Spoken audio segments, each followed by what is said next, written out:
ఒకసారి ఏం జరిగిందంటే 2004లో కాంగ్రెస్ పార్టీతో బీఆర్ఎస్ పార్టీ ఎన్నికల పొత్తు కుదుర్చుకుంది. ఎన్నికల పొత్తు కుదుర్చుకొని ఎన్నికల్లో గెలిచింది. ఎన్నికల్లో గెలిచిన తర్వాత ఈయన చంద్రశేఖరరావు గారు కేంద్ర మంత్రిగా అయిండు. బొగ్గుగా ఏది ఓడరేవులో బొగ్గుగన్లో ఏదో కార్మిక శాఖను ఏదో ఇచ్చిరు. ఆయన ఇచ్చినటువంటి సందర్భంలో ఇక్కడ 6 మంత్రులు బీఆర్ఎస్ పార్టీ నుంచి జాయిన్ కావడం జరిగింది ప్రభుత్వంలో. ఈ సందర్భంలో ప్రణబ్ ముఖర్జీ కమిటీ అని అదని ఇదని ఓ కార్యక్రమాలు జరిగినాయి కదా. తెలంగాణ రాష్ట్రం ఏర్పాటు చేస్తామనేటువంటి హామీ ఏదైతే కాంగ్రెస్ పార్టీ సోనియా గాంధీ గారు నిజామాబాద్ మైదానంలో చెప్పిందో ఆ సందర్భంగా పొత్తులు కుదిరినాయి, అంత అయిపోయింది. అయితే మన్మోహన్ సింగ్ గారు ఏం చెప్పిండంటే, జయశంకర్జీ ఏది రాజ్యసభలో మీరు కనుక ఉంటే మీ వాయిస్ని బలంగా వినిపించవచ్చు, రికార్డులో ఎస్టాబ్లిష్ చేయొచ్చు అనేటువంటి మాట ఆయన చెప్పిండు. సోనియా గాంధీ గారిని మెప్పించి రాజ్యసభ పదవిని ప్రొఫెసర్ జయశంకర్కు ఇప్పించడం కోసం మన్మోహన్ సింగ్ గారు నిర్ణయం తీసుకున్నారు. తీసుకున్న సందర్భంలో కె చంద్రశేఖరరావు గారు ఎంటర్ అయిపోయి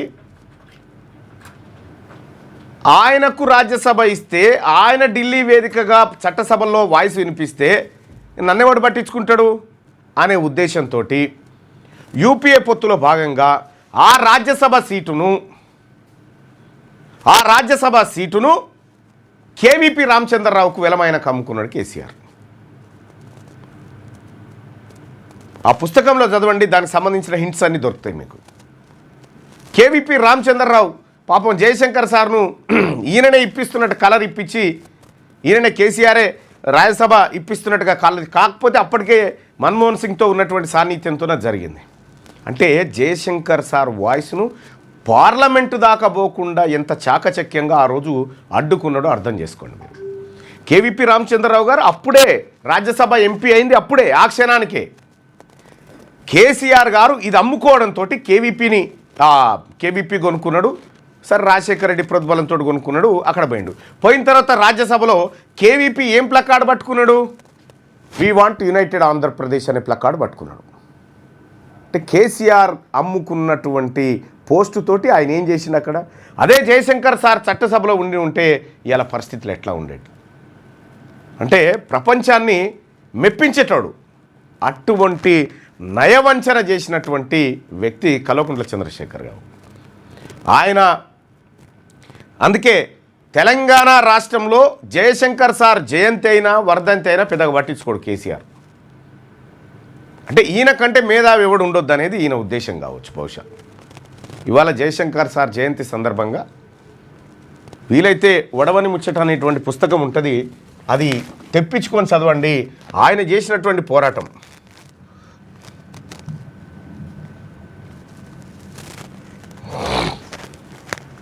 వడవని ముచ్చట తెలంగాణ సిద్ధాంతకర్త ప్రొఫెసర్ జయశంకర్ సార్ది. ఇక్కడ పీడిఎఫ్ కూడా ఉన్నట్టుంది. ఈ పీడిఎఫ్ కూడా అందుబాటులో ఉన్నట్టుగా ఎస్ 202 పేజీలు ఉంది. తెలంగాణ సిద్ధాంతకర్త కొంపల్లి వెంకటగౌడు గారు రాసినటువంటిది. చాలా అద్భుతమైనటువంటిది. ఇందులో అనేకమైనటువంటి అంశాలు జయశంకర్ సార్కి సంబంధించినటువంటివి ఉంటాయి. తెలంగాణను తప్పకుండా చూస్తా అనేది, నా క్యాస్ట్గా నేను గర్విస్తా అని చెప్పింది, బీసీలలో ఐక్యత లేదని అప్పుడు ఆయన బీసీల గురించి తెలంగాణలో ఆ సంస్కారం ఉన్నది. తర్వాత నేను ఎక్స్పెక్ట్ చేయలే, ఆంధ్ర లాబీల కుట్రల చరిత్ర, ఒక రహస్యం దాగి ఉన్నది, పిస్టల్ ట్రిగ్గర్ నొక్కినట్టు అయింది, అకస్మాత్తుగా తుంచిపారేయలేం, ఆర్ఎస్ఎస్ ఆర్ఎస్యు 2 ఒకటే, ఇట్స్ ఏ యూనివర్సల్ ఫ్యాక్ట్, ఏకైక నాయకుడు ఈనాటికి, ఈ వాగ్గేయకారులు పెద్ద కాంట్రిబ్యూషన్.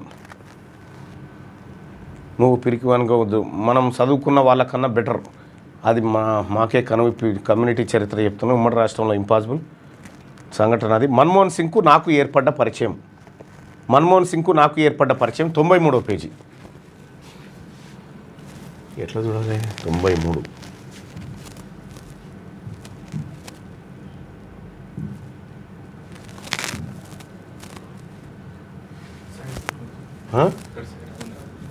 ఏడుంది?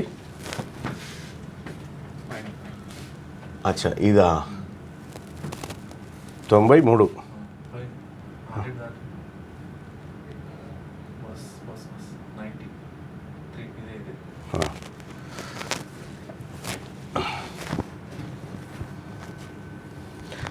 మన్మోహన్ సింగ్కు నాకు ఏర్పడ్డ పరిచయం గురించి ఆ రోజు చెప్పిండు. అప్పటికి 25 ఏళ్ళు. ఎట్లెట్లా అయిందో చెప్తా నేను. ఆయన ఎకనామిక్స్ ప్రొఫెసర్, నేను ఎకనామిక్స్ చదువుకున్న టీచర్నో స్టూడెంట్నో వాట్ ఎవర్. కాబట్టి ఎకనామిక్స్ సెమినార్లు సింపోజియంలు అవుతాయి, అటెండ్ చేసేవాళ్ళం. అయితే ఉట్టి ముఖ పరిచయమే. ఇక అప్పుడు మేము యంగ్గా ఉంటుంది కదా, మేము రాసే పేపర్లో కూడా ఆయన చదివితే మెప్పు పొందేవాళ్ళం. ముఖ పరిచయం ఏర్పడ్డది అంతే. ఆయన reserve bank of India governor అయినప్పుడు అప్పటికి రీసెర్చ్ ప్రాజెక్ట్ మీద స్టూడెంట్స్ వీళ్ళు కొన్ని ప్రపోజల్స్ పంపిస్తే అవి మిడ్ 80స్లో 1985 ప్రాంతంలో ఆయన reserve bank of India governor. పోతే ఫండ్స్ కావాలి కదా వీళ్ళకి, పోరగాళ్ళకి, సార్ మీకు పరిచయం ఉంది కదా, మీరు సిఫార్సు చేయరా అట్లా ఇట్లా అంటే ఏవో 4-5 చెప్తే 1-2 అయినాయి. 1-2 ప్రాజెక్టులు సక్సెస్ఫుల్ అయితే వాటిని కొంచెం పేరు వస్తే ఆయన మెచ్చుకున్నాడు. మీరు ఇట్లా ఎంకరేజ్ చేయాలంటే, మీరు ఫండింగ్ ఇట్లా ఇస్తే కదా ఎంకరేజ్ చేయాలంటే అన్న. తర్వాత ఏమైంది, reserve bank of India governor అయిపోయిన తర్వాత 88-89 ప్రాంతంలో యూజీసీ చైర్మన్ అయ్యిండు ఆయన. యూజీసీ అంటే తెలుసు కదా, యూనివర్సిటీ గ్రాంట్స్ కమిషన్ చైర్మన్. అప్పుడు నేను సీఫెల్కు రిజిస్టార్, డైరెక్ట్ యూజీసీ కింద మా ఇన్స్టిట్యూషన్ కనుక ఆయన సీఫెల్కు రావడం, నేను ఆయన దగ్గరకు పోవడం అనేది దాదాపు నెలకోసారి జరిగేది. పోతే నా పైన ఉన్నటువంటి పరిచయమో ప్రేమో అభిమానం వల్ల అనేక కమిటీలో ఆయన నన్ను వేసేది. జాతీయ స్థాయిలో అనేక కమిటీలో నన్ను వేస్తే ఐఎమ్ హ్యాపీ సార్, సాటిస్ఫైడ్ అన్న. నేను 91లో కూడా రిజిస్టార్గా ఉండి 91లో ఆయన ఫైనాన్స్ మినిస్టర్ అయ్యిండు. పివి నరసింహారావు ప్రధానమంత్రి. దాదాపు ఆయన ఫైనాన్స్ మినిస్టర్ అయిన కొద్ది నెలలకే నేను కాకతీయ వైస్ ఛాన్సలర్ అయినా. నేను పోయిన తర్వాత కాకతీయ యూనివర్సిటీలో ఒక కాన్వకేషన్ పెట్టాల్సి వచ్చింది. కాన్వకేషన్ చేస్తే కొద్దిగా పెద్దోళ్ళని పిలవాలని ఉంటుంది కదా, పెద్దోళ్ళని అంటే మన్మోహన్ సింగ్ పెద్దోడు కదా, వస్తాడా రాడా, అయినా పరిచయం ఉంది కదా. ముందు నేనేం చేసిన అంటే వాళ్ళ పిఏకి ఫోన్ చేస్తే నేను కనుక్కొని చెప్తా అన్నాడు. ఆయన దగ్గర నుంచి ఫోన్ వచ్చింది. తర్వాత పిఏ ఏమన్నాడు, finance minister wants to talk to you అంటే ఫోన్ మాట్లాడినా. How are you Jayashankar, how are you, I'm happy you have become a vice chancellor అంటే thank you sir. Sir one request అంటే tell me do you want any funding అంటే I'm not asking your funding అన్న. Sir, I have taken charge recently. Convocation is going to be, I request you to be the chief guest to address the convocation. I want to come and request to you, give an appointment. I am coming. Don't worry. I am coming. Don't take the trouble of coming here. You will get it after 1 week అన్నాడు telephone మీద. ఆశ్చర్యం వేసింది నాకు. Confirmation letter వచ్చింది. Convocation address ముందే print చేయాలంటే పంపించిండు. అది కూడా 92. నేను 91 డిసెంబర్లో వైస్ ఛాన్సలర్ అయినా. ఫస్ట్ ఎకనామిక్ రిఫార్మ్స్ మీద ఆయన ఫస్ట్ తీసుకున్న కాన్వకేషన్ అడ్రస్ మన్మోహన్ సింగ్ నేను తీసుకొచ్చిన అంటే వీళ్ళందరూ గుడ్లప్పగిచ్చి చూసిరు కదా. కాకతీయ యూనివర్సిటీకి మన్మోహన్ సింగ్ రావడం ఏమిటి, వచ్చిండు.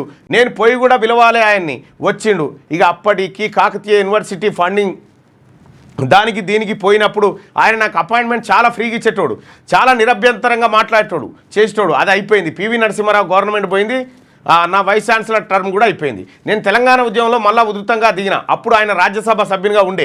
ఏది పివి నరసింహారావు క్యాబినెట్ అయిన తర్వాత వేరే పార్టీల గవర్నమెంట్లు ఉండే కదా. అప్పుడు ఆ పీరియడ్లో ఏం జరిగిందంటే తెలంగాణలో 41 మంది ఎమ్మెల్యేలు మాకు ప్రత్యేక రాష్ట్రం కావాలనేటువంటి ఒక రిప్రజెంటేషన్ ఇస్తే రాజశేఖర రెడ్డి వాళ్ళు అంతా కూర్చొని రాస్తే సోనియా గాంధీ ఒక కమిటీ వేసింది.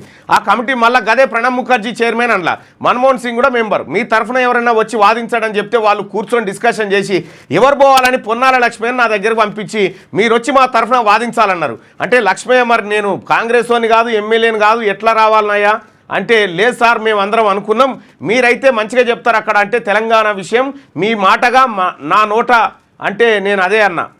అయితే ఇక్కడ కేసీఆర్ తెలంగాణ రాష్ట్రం కంటే ముందు, కేసీఆర్ వచ్చుడు కంటే ముందు పొన్నాల లక్ష్మయ్య జయశంకర్ సార్ తోటి ప్రజెంటేషన్ ఇప్పించిండు కేంద్రంలో. ఇది ఆయన చెప్పిన మాటనే. తప్పకుండా వస్తా అని నా ఎంబడి జనార్దన్ రావును తీసుకుపోయి ఏఐసిసి ఆఫీసులో అఫీషియల్గా పెద్ద హాలు, తెలంగాణ ప్రాంతపు ఏమీలందరూ మాజీ నాయకులు, అప్పటి నాయకులు, ముందు కాబోయే నాయకులు అందరూ, కేంద్ర మంత్రుల నుంచి పంచాయతీ సర్పంచ్ల వరకు ఒక 250 మంది కూర్చున్నాం. 2.5 hours వాదించిన నేను. అప్పుడు Pranab Mukherjee 1 year member of the committee. దాని తర్వాత ఆయన తెలంగాణ ఇష్యూ మీద కొంత ఆసక్తి చూపించిండు. తర్వాత వేరే కలిసినప్పుడు మళ్ళీ మాట్లాడినాం. అయిపోయిన తర్వాత కాలం గడిచింది. నేను ఏది రాసినా తెలంగాణ గురించి ఇంగ్లీష్ ప్రతి ఆయనకు పంపించేది, అక్నాలెడ్జ్ చేసేది. ఆయన గొప్పతనం అది. చదివేదట, ప్రాంప్ట్గా చదివేదట. యూపీఏ గవర్నమెంట్ వచ్చింది. యూపీఏ గవర్నమెంట్ వచ్చిన నాటికి వాటి పరిస్థితి ఏముండేనంటే, నాకు రాజ్యసభ సీటు డిస్కస్ ఉండే కదా, వీళ్ళకు ఇస్తామనే వాళ్ళ. ఇగో ఇది చూడ్రి ప్రామిస్ కూడా దాదాపు అయిపోయిన దశ ఉండే. చివరికి సిపిఎం వాళ్ళు మాకు కావాలని పట్టుబడి అప్పటికే చంద్రశేఖరరావు యూనియన్ మినిస్టర్ అయిండు, నేను ఢిల్లీలోనే ఉంటి. ఆయన పదవి చేసినప్పుడు అక్కడనే ఉంటి. ఒకరోజు ఏదో రాజ్యసభ సీట్ల పంపిణీ గురించి డిస్కషన్ ఉంటుంది, రావాలని చంద్రశేఖరరావు కూడా పిలుపు వచ్చింది. అప్పటికే సిపిఎం వాళ్ళు పట్టుబడుతున్నారు వాళ్ళకి కావాలని. చంద్రశేఖరరావు ఎట్లా ఒప్పుకోవాలి సార్ అంటే, నేను చెప్పిన తెలంగాణ ఉపయోగపడితే, తెలంగాణ జాక్కు ఉపయోగపడితే వదులుకోండి అన్న. నేను రాజ్యసభ మెంబర్ని కావడం అంత ముఖ్యం కాదు, తెలంగాణ రావడం ముఖ్యం కదా. సరే పోయిన తర్వాత సోనియా గాంధీ ఉండే, ప్రణబ్ ముఖర్జీ ఉండే, మన్మోహన్ సింగ్ను వాళ్ళు రిక్వెస్ట్ చేసింది ఎట్లా అని. అంతకుముందే ఈయన షిప్పింగ్స్ పోర్ట్ఫోలియో పదవి వదులుకున్నాడు. ఇది రెండవదంటే, నేను ఎవరికో ప్రొఫెషనల్ పొలిటీషియన్ కావాలని నేను అడగడం లేదు, ఒక అకాడమిషియన్, ఒక ఇంటలెక్చువల్ కొరకు అడుగుతున్నా అంటే హూ ఈజ్ ఈ అన్నాడు మన్మోహన్ సింగ్. నేను అనుకోలే, ఆయన నా పేరు చెప్తే ఆయన ఒక్కసారి జయశంకర్ ఫైన్ నైస్ చాయిస్ అన్నాడు. ఆ తర్వాత unfortunately CPM was with this company అంటే సోనియా గాంధీ వంక చూసుకుంటూ is a academist, we can make him planning commission member లోపల డిస్కషన్ అయింది. ఆ తర్వాత బయటికి వచ్చే వరకు మీడియా వాళ్ళంతా జయశంకర్కి వస్తుందా పోతుందా అన్న పెద్ద చర్చ ఉండే కదా. రాగానే ఈ గొట్టాలు పట్టుకొని చంద్రశేఖరరావు ఏమైంది జయశంకర్ కానీ, ఈయనది ఏంటంటే ఈయన కొంచెం అక్కడ యాక్టివ్గా బిహేవ్ చేసిండు. జయశంకర్కు అంతకంటే మంచిది వస్తుంది అన్నాడు. ఏంది అంటే ప్లానింగ్ కమిషన్ మెంబర్ అవుతాడు అని చెప్పే వెంటనే రాజశేఖర్ రెడ్డి మేల్కొన్నాడు. చెప్తున్నా ఆ మాట బయటికి రావాల్సిన లేకుండే, లోపల కాన్ఫిడెంట్ డిస్కషన్ కదా, కన్ఫామ్ చేద్దామని. రాజ్యసభ వదులుకున్నవా జయశంకర్కు రాకుండా చేసినవా అన్నది కదా ఒక స్టిగ్మా. ఇగో జయశంకర్ సార్ను రాజ్యసభ మెంబర్ కాకుండా, ఇది ఆయన ఆత్మకథలో ఆయన చెప్పినటువంటి దాంట్లోంచి పుస్తకం నుంచి పేజీ నెంబర్ 96లో ఉన్నటువంటి మాట. నేను చెప్పింది సూచాయ కాదు.